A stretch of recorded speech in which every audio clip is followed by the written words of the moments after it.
শান্তিপূর্ণভাবে শুরু হলো ত্রিপুরা মধ্যশিক্ষা পর্ষদ পরিচালিত উচ্চ মাধ্যমিকের পরীক্ষা। রাজধানীতে বিভিন্ন পরীক্ষা কেন্দ্র ঘুরে দেখলেন পর্ষদ সভাপতি।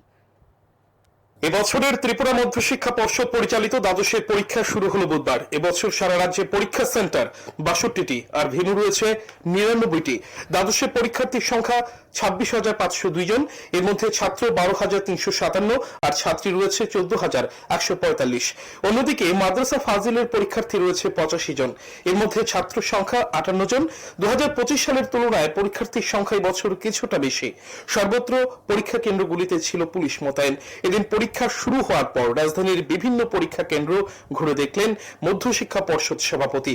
তিনি পরীক্ষার্থীদের সঙ্গে কথা বলেন। পরীক্ষা কেন্দ্র ঘুরে সভাপতি জানান, প্রশ্নপত্রে খুশি পরীক্ষার্থীরা, কারণ প্রশ্নপত্র খুব ভালো হয়েছে।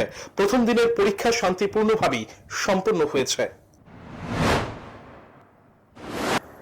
মোট পরীক্ষা সেন্টার আছে 62টা আর ভেন্যু আছে 99টা।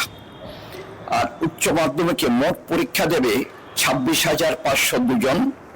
তার মধ্যে ছেলেদের সংখ্যা 12,357 আর মেয়েদের সংখ্যা 14,145। উচ্চ মাধ্যমিকের সমতুল্য মাদ্রাসা ফাজিল, সেই মাদ্রাসা ফাজিলের পরীক্ষার্থী আছে 85 জন।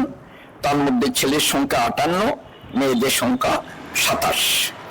গতবারের চেয়ে এবার পরীক্ষার্থীর সংখ্যা খানিকটা বেশি আছে। এদিকে বৃহস্পতিবার থেকে শুরু হবে এবছরের মাধ্যমিক পরীক্ষা। Report news today.